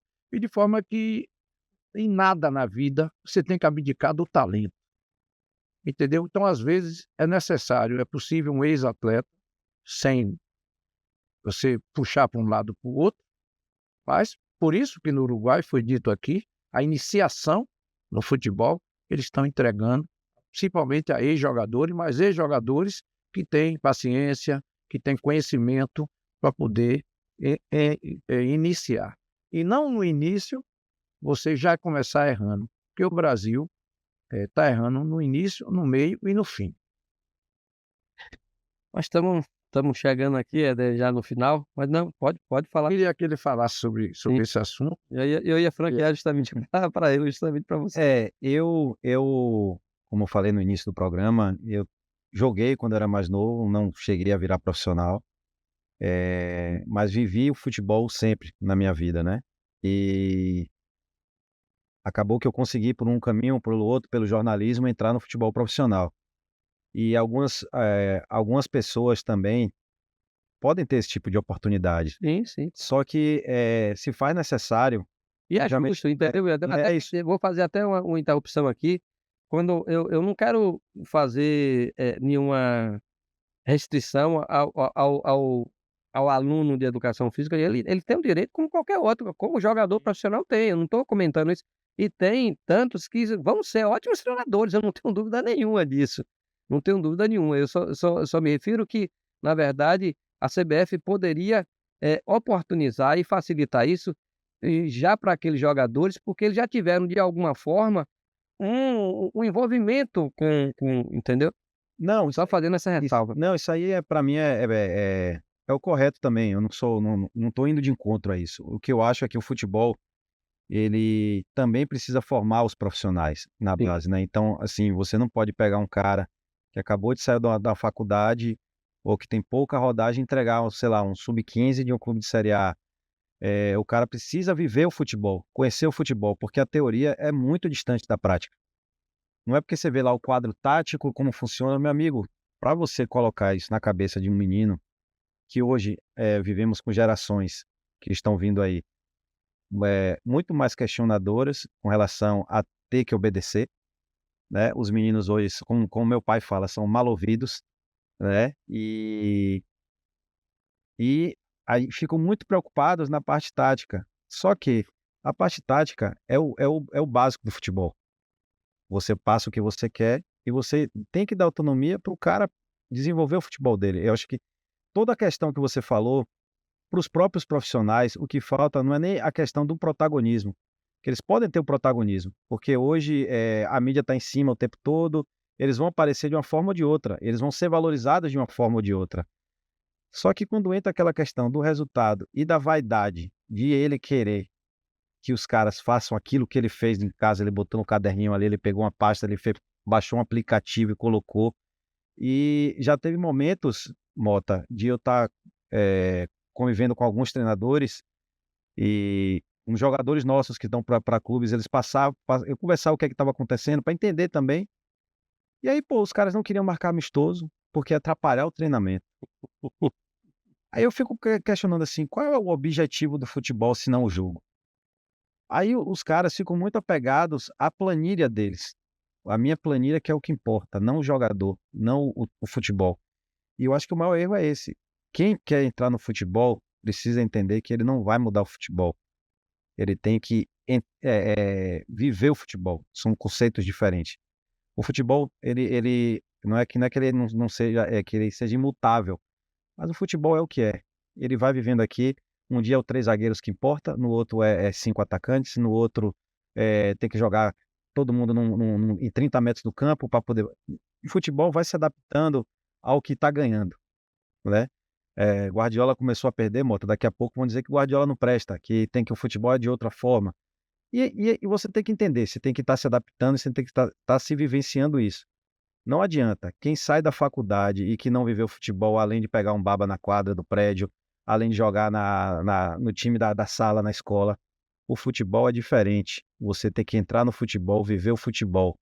Você só vai mudar o futebol através dele e não passando por cima dos processos. E escutar, como eu disse aqui no início do programa, eu era um apaixonado pelo futebol, que joguei bola, tentei e tal, mas tive a percepção, né, na época, de em ligações de entrevistas com Mota, entender o que ele estava falando e projetar coisas para o futebol. Como quando eu estava no Bahia, que eu tomei uma decisão, que até Edson Fabiano, que foi, recentemente participou do programa, Sim. ele passou 6 meses indo em minha sala lá: "Éder, por favor, deixa eu levar 07 ou 97, deixa eu levar 96". Eu falei: "Não, Fabiano, quem vai para a copinha é o 98 e o 99". Por quê? Naquela época, hoje, o Bahia tem uma condição financeira diferente, os clubes também, o calendário mudou. A Copa São Paulo não é a primeira competição, é a última. Então, os jogadores sub-20 já chegam ali no limite da temporada. A gente começou o Campeonato Baiano agora, Mota, em março. A Copa São Paulo é em janeiro. não vai ter uma parada para se a Jacuipense e o Estrela de Março vão para a Copa São Paulo. A gente vai estar tocando barco até janeiro. Então os jogadores chegam cansados na Copa São Paulo, já saturados. É a maior vitrine do futebol brasileiro e o cara chega cansado. Sim. Então, assim, o meu entendimento de, ali conversando com o Mota, de entender, e um jogador que me fez ter essa percepção foi Feijão, que Feijão fez uma Copa São Paulo em 2013 excelente, e aí foi pro profissional, começou bem, bem, bem, depois fez assim. Fisicamente eu não conseguia mais acompanhar porque ele estava saturado, estava cansado. Então, se você não entrar no futebol e deixar o futebol devido a ele entrar na sua vida para você entender o processo, você só vai atrapalhar, vai viver de planilha. O futebol não é planilhável. O futebol tem que ser no instinto, você tem que ter a malandragem, você tem que ter o conceito. A gente mandou o Sub-17 para a Copa São Paulo. Acho que talvez foi a última grande campanha que o Bahia fez. Uma grande campanha. Giovanni Tinga foi artilheiro, fez 8 gols na Copa São Paulo. Depois voltamos, vários jogadores jogaram no profissional. Teve um jogo do Campeonato Baiano que o Bahia colocou 5 jogadores de 17 anos para jogar. O Bahia fez um jogo com Sub-20 contra a Juazeirense e Petrolina pela Copa do Nordeste, ganhou o jogo. E no Campeonato Baiano ainda botou mais vários jogadores da base para jogar, que eram esses meninos do Sub-17, no time principal. E ganhou, acho que foi do Galícia, de 4-0. Então, foi assim, para mim ali foi o ápice do meu trabalho no Bahia, que eu consegui evoluir jogador e dar resultado no campo, no profissional. Então ali para mim talvez foi o meu melhor dia no Bahia. Eu fui campeão baiano, cheguei no final da Copa do Nordeste, mas meu melhor dia foi aquele dia. 2 jogos contra adversários, Juazeirense, Galícia e tal, pro Bahia não é nada. Mas para mim foi meu ápice do meu trabalho, porque eu consegui em um dia só, em 2 jogos do profissional do Bahia, a gente colocou mais de 20 jogadores da base para jogar. Que é o objetivo principal Então, da base. Falando em tudo isso aqui, é mais uma dica para quem está entrando no futebol e não uma lição de moral nem nada. Porque o futebol sem a escadinha, sem o processo, não vai. Então isso aí que eu mostrei para Fabiano lá na época, que ele tinha que se virar e fazer o time dele melhorar e fazer uma campanha boa. E se não fizesse também, estava no jogo, a responsabilidade era minha. Falta isso também, né? De você ter uma metodologia de trabalho, abraçar ela, ter a responsabilidade, vai, toca essa porra aí, velho, vamos ganhar. Vamos ganhar de alguma forma. Ou vai evoluir o jogador, ou então a gente vai ter resultado no campo e vai ter mais paz para trabalhar para evoluir o jogador. E assim você vai trabalhando, né? Quando eu disse aqui no início que eu não tenho vontade hoje de voltar para clube grande, é justamente por isso. Por essa situação de que o clube grande exige que você ganhe o próximo jogo o tempo todo. É resultado, né? E aí você pega um cara desse da base que coloca um bocado de jogador forte, alto, e aí vai ganhar do Estrela de Março, que tem um bocado de menino pequenininho, mas lá na frente o meu jogador vai virar e o que já está no clube grande não vai. Sim. Né? Então, assim, amanhã a gente vai ter um amistoso contra o Sub-15 do Vitória. Aí Ricardo Amadeu, o Ricardinho, filho do grande Carlos Amadeu, que hoje está como coordenador da base do Vitória, quem eu mando um abraço, me pediu para levar o 09, porque, segundo ele, o 2010 dele, que é o Sub-15, é muito forte fisicamente e tal, e quer fazer um jogo mais forte, os jogadores dele precisam apanhar. Eu vou levar para 2010, um menino de 1,5 m, paciência, se eu perder, se eu ganhar, se ele ficar com raiva de mim, eu vou usar os meus jogadores. Porque não adianta essa questão de ganhar o próximo jogo e focar em força e esquecer o talento.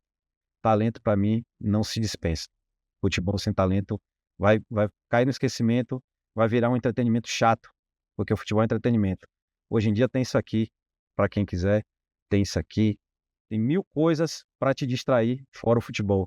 Então, se a gente não valorizar o produto futebol como entretenimento, o futebol vai ficar para trás. As pessoas vão ver outra coisa. Porque, basicamente, é isso. Você hoje tem muito mais atrativos do que tinha na minha infância, que eu ficava contando os minutos para passar um jogo na televisão, que eu, morando em Ilhéus, ficava torcendo para o jogo que estava passando na televisão, da TV, da rede, né? Vamos dizer assim, acabasse para ver os últimos 5 minutos do jogo do Bahia, para poder ver alguma coisa do Bahia, que eu não conseguia assistir. Hoje, amanhã, sábado, tem Estrela de Março e Atlântico pelo Sub-20, vai ser transmitido. Então, hoje é muito mais exposição, muito mais mídia, e se a gente não melhorar o produto, vai ficar para trás. Simples assim. O futebol tem que ser tratado como entretenimento e não como planilha de caras que acham que estão imitando a Europa. Não estão. Futebol da Europa, os caras jogam bola, a gente que não joga. E na verdade, em cima disso aí, Éder, isso eu acho que é o grande equívoco hoje da formação no Brasil. Não era nem para a gente estar discutindo sobre treinador na base, porque na base a gente não precisa de treinador, a gente precisa de professores, formadores.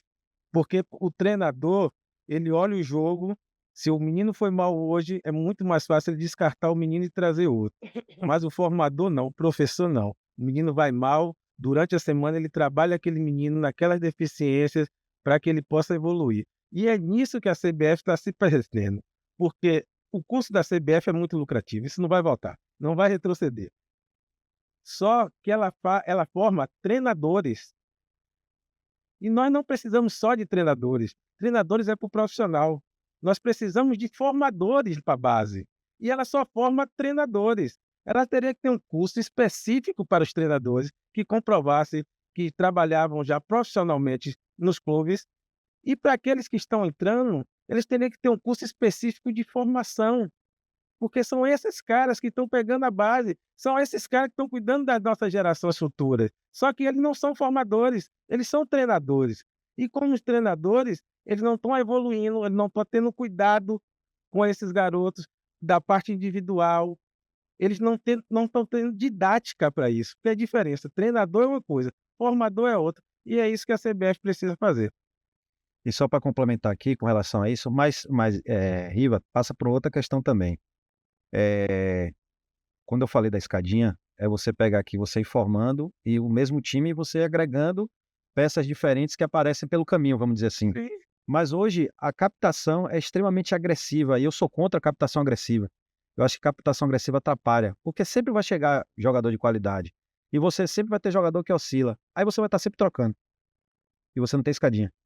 Você nunca está trabalhando jogador, você nunca está criando aqui que o cara vista a camisa do seu Preza o reserva. porque não? Ah, não, esse aqui não vai chegar outro jogador. Aí, sei lá, o São Paulo, não tô, meu time aqui é ruim, eu vou na Jacuipense, eu vou no Estrela de Março, trago o cara lá e ele resolve. Aí, quando esse cara oscilar, ele traz outro e bota no lugar. Então, a própria base, você não tem mais assim aquele negócio que você pegava o time 9-4 de Mota, que eu sei a escalação até hoje, né, que foi galgando e muitos viraram. Hoje não é assim. O time que começou no sub-13, no sub-20 sobra um no próprio clube. Eles vão virar em outro lugar, porque ficam girando em todos os clubes. Tá aqui, acabou isso porque tem muita captação. E acaba que o quê? Você não dá sequência. O jogador para evoluir, ele tem que estar dando sequência. Por isso hoje, com a posição que o Estrela de Março tem, a gente não tem encantamento assim. Obviamente que nosso principal objetivo é colocar jogador em clube, mas eu não fico desesperado para empregar. Eu tenho que botar onde ele vai ter sequência, onde ele vai ter evolução. Para mim o que importa é o jogador evoluir, né? Então às vezes eu seguro um jogador diante de uma proposta, porque eu acho que o jogador vai para um lugar que ele talvez não vai evoluir, ele vai sair para ser um reserva, para estar se degladiando por uma posição, como foi o zagueiro Alisson que eu citei aqui. Houveram propostas para ele ano passado. Só que não era nada que fosse assim, pô, é a brecha, é o lugar que ele vai chegar e se desenvolver, como foi agora no São Paulo. E ele foi e deu certo. Então, os clubes estão muito preocupados em estar... tem carência, traz jogador. Aí dispensa tanto jogador de qualidade para botar um igual. Que aí você fala, pô, se chegou um igual, segue com o que você tem, vai trabalhando o cara. Escadinha. Né? E aí vai chegar lá no ponto lá de cima, tem que ter a escadinha também para ele ter alguma possibilidade de jogar no profissional.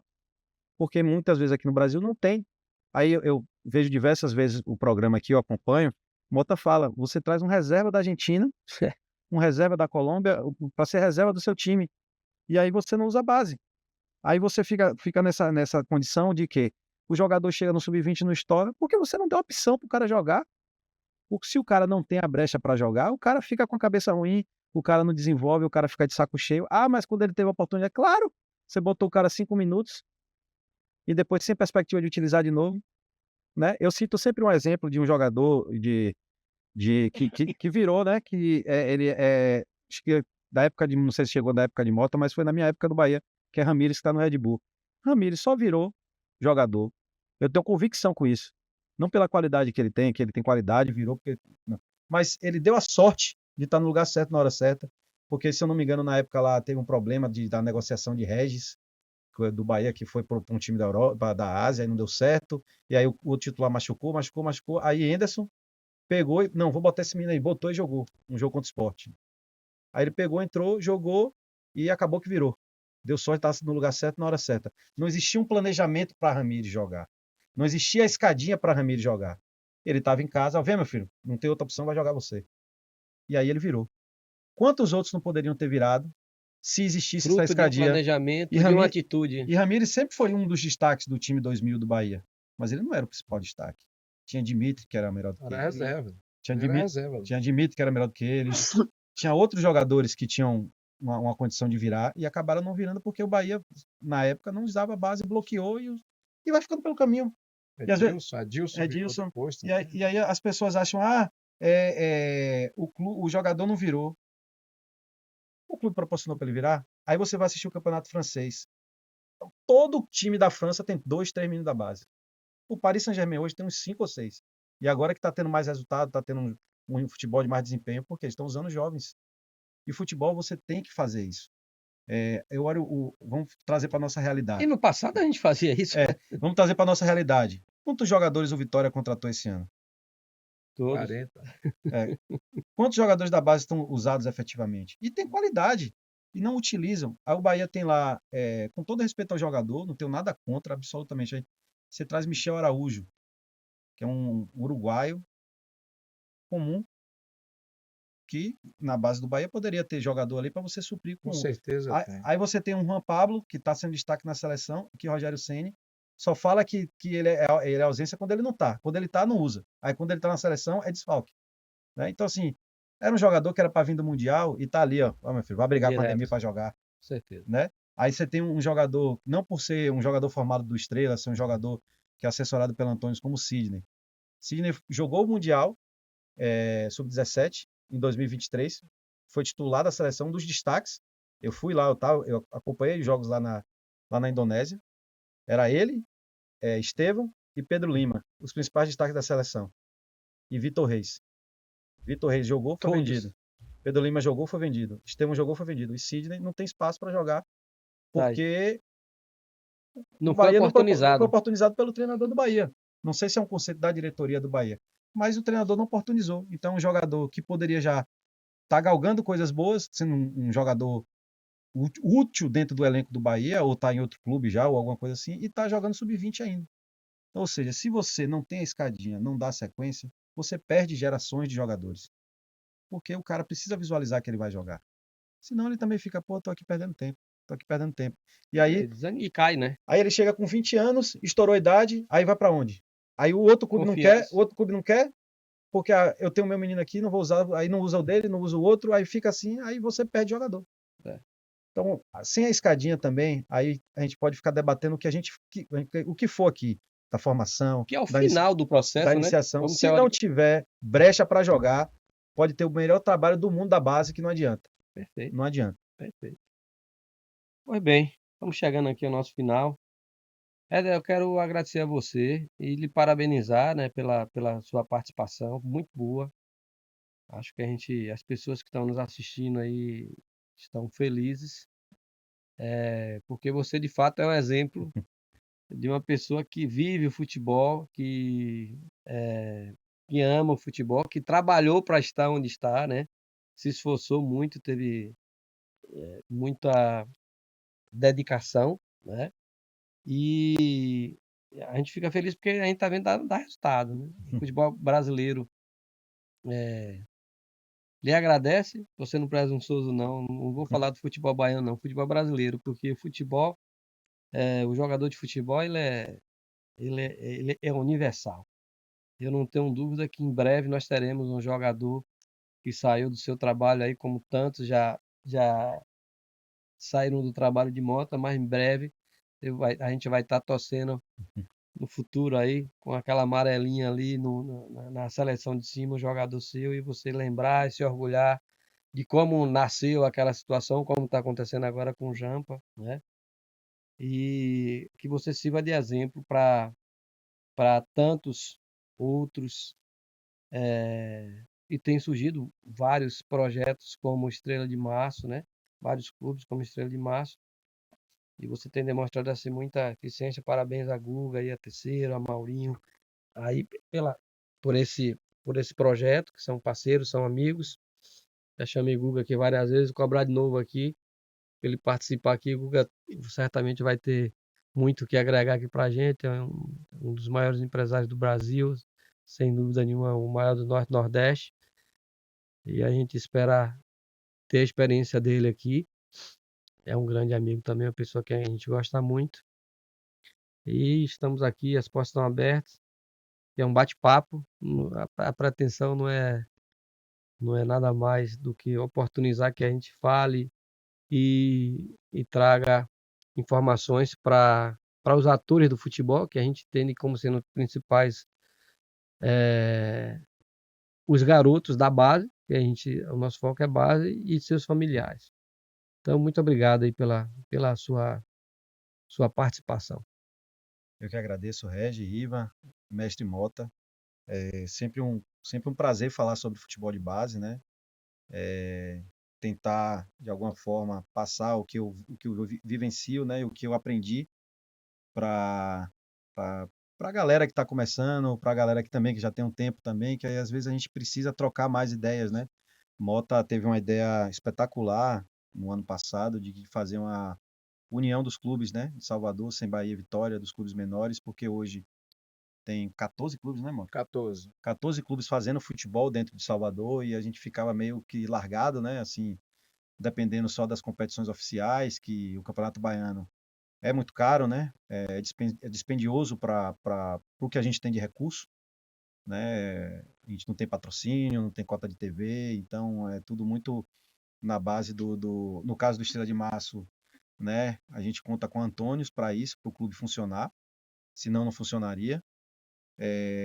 E Mota teve essa ideia, a gente montou, está fazendo competições, está fazendo com que, de alguma forma, exista o network entre a gente, que a gente possa mostrar para nós mesmos que nós temos capacidade de fazer trabalhos Sim. melhores, que nós temos capacidade de evoluir o nosso futebol, independente, vamos dizer assim, de Bahia e Vitória. A gente não tem que estar embaixo da asa deles para a nossa vida acontecer, para o nosso trabalho acontecer.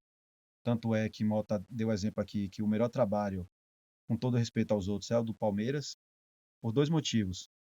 Por três motivos, na verdade. Pela capacidade de João Paulo, que é inegável, não tem o que falar, é a referência máxima hoje, né? Pela autonomia que é dada a ele de trabalho e pelo que eu acabei de falar, a escadinha. Palmeiras usa. Sim. Então, quanto mais brecha se tem, mais jogador você vai fazer. E essa ideia de Mota para mim foi espetacular. Creio que já vem dando resultados, né, Mota? A gente tem muita coisa para corrigir. E aproveitar o espaço aqui para pedir aí para as empresas, pessoas que querem colocar sua marca no futebol, que ajudem a gente, né, que apoiem os nossos trabalhos, seja a competição em si, ao grupo em si, aos clubes individualmente, né, porque qualquer recurso a mais que entrar, 10 bolas a mais que a gente consegue comprar para o trabalho, é um professor a mais que a gente consegue colocar para fazer o trabalho lá e melhorar o jogador, né? Porque é isso que a gente precisa. E uma coisa que as pessoas às vezes não se atentam, que todo esse trabalho que a gente faz não é um trabalho social, não é um trabalho social, mas acaba virando trabalho social porque Tem repercussão, né? o dia a dia do trabalho exige disciplina, exige correção, exige respeito. Então, o cara leva isso aí para a vida dele. Então, Sim. ele vai ser uma pessoa melhor, vai correr atrás dele e não vai dar para ruim, né? Como se Sim, fala. sim. Então, é um apoio que, querendo ou não, vira social, né? Então, ajudem a união dos clubes da Bahia, né, mano? Para a gente estar evoluindo o trabalho, para cada vez mais o futebol baiano ser fortalecido e dar orgulho para a gente, né? Que quando nós baianos, né, somos muito orgulhosos do nosso, né? Então, cada vez mais a gente conseguir fazer atletas de alto nível e profissionais do futebol também de alto nível, né? Treinadores, preparadores físicos, gestores, para a gente mostrar o que é que a Bahia tem no futebol também, né? Massa. Que bom, Éder. Muito bom. Bota. Obrigado, Éder, pela presença. Eu ia até pedir uma canja aqui para falar da união dos clubes, mas foi bom que você tocou no assunto. Isso aí é uma coisa muito boa, porque a gente tem feito competições, a gente tem tido o equilíbrio, entendeu? E o bom senso e o profissionalismo de permitir que um jogador que tenha problema num clube possa jogar no outro. Então, o desemprego na base, na Bahia, diminuiu bastante, e de forma que isso já está, vamos dizer assim, causando repercussão Ótimo, muito e bom. tem incentivado muitas decisões que são sempre benéficas em relação aos clubes. E o conteúdo a gente sabia, a gente conversou sobre Éder Ferrari, né? E tudo que vocês falaram, eu corroboro. Né? Éder é uma pessoa hoje da Bahia que mais tem conhecimento de divisão de base, porque ele vivencia, ele está no dia a dia. E quem vê assim na Antônio pensa que ele tem facilidade. Guga é mão fechada para dinheiro. Ó, Guga é Guga. mão, Guga é mão fechada e às vezes ele tem que fazer das tripas coração. Então, o Éder realmente faz um grande trabalho. Você realmente é um formador e aqui tem um conteúdo, modéstia à parte, de muita qualidade Sim, aqui, embora muita gente fique insatisfeita, mas todo mundo sabe que o Brasil vai mal. O Brasil, hoje, o futebol do Brasil é um paciente, está doente, e precisa que a gente, com pessoas do ramo, cada vez tendo mais espaço, possa botar o Brasil novamente na sua trilha. Um abraço, Éder, e obrigado pela presença. Iva. Agradecer a Éder também pela presença. E é bom. A gente gosta tanto de falar de futebol, é bom falar de futebol com quem entende de futebol, quem está fazendo futebol de verdade, né? E Éder está aí mostrando que é possível fazer mais com menos, com toda dificuldade. Está aí, o Estrela de Março está num caminho correto, formando jogadores, formando pessoas, que é importante também, formando profissionais. E é isso que a Bahia vai crescendo, né? Porque a Bahia sempre foi referência em divisão de base no Brasil. Então nós temos que retomar esse posto. Infelizmente, os nossos dois maiores clubes, Bahia e Vitória, ainda estão caminhando lentamente, mas vamos ter esperança que eles vão voltar a ser protagonista aí na divisão de base do Brasil. Obrigado, Éder. Valeu, galera. Um abraço. Pois bem, pessoal, estamos chegando aqui mais uma vez ao final. Quero agradecer a todos vocês que nos acompanharam até agora. Mandar um abraço aí para Francisco de Recife, Marcílio em Aracaju, João Bala, lá em Sobradinho, né? É próximo da sua terra, né? É, próximo Juazeiro. Próximo de Juazeiro. E a turma de Irará, Gilvan, Xandão, Gel, Dona Fátima Guerreira, né? Tantas pessoas anônimas no futebol que fazem o futebol, que fazem de fato a bola girar, né? Pessoas como Mota, como Éder, que tem iniciativa de se juntar e fazer essa união de times aqui da Bahia, de Salvador, ótimo. Isso acontece no interior, no futebol amador acontece muito isso, né? E fica aí o pedido para cada um de vocês para compartilhar esse link no YouTube, né? Aprendendo Futebol, para que diversas pessoas que gostem do futebol, do tema, você possa passar e encaminhar. Também no Instagram, Aprendendo Underline Futebol, divulgamos vários cortes, que vocês possam também distribuir para algumas pessoas. E o nosso objetivo aqui, como sempre é dito, de alguma forma trazer cases, situações que você possa se espelhar, possa se enxergar o que esteja acontecendo com seu filho, com seu neto, com seu sobrinho, não é? Mas também, acima de tudo, é fazer esse movimento pela valorização do futebol brasileiro, pela valorização da base do futebol brasileiro. Por isso, a gente bate em muitas situações de uma forma recorrente, que a gente quer, de fato, ser ouvido. Beijo no coração. Foi bem, Éder. Muito obrigado aí pela Valeu. participação, Éder.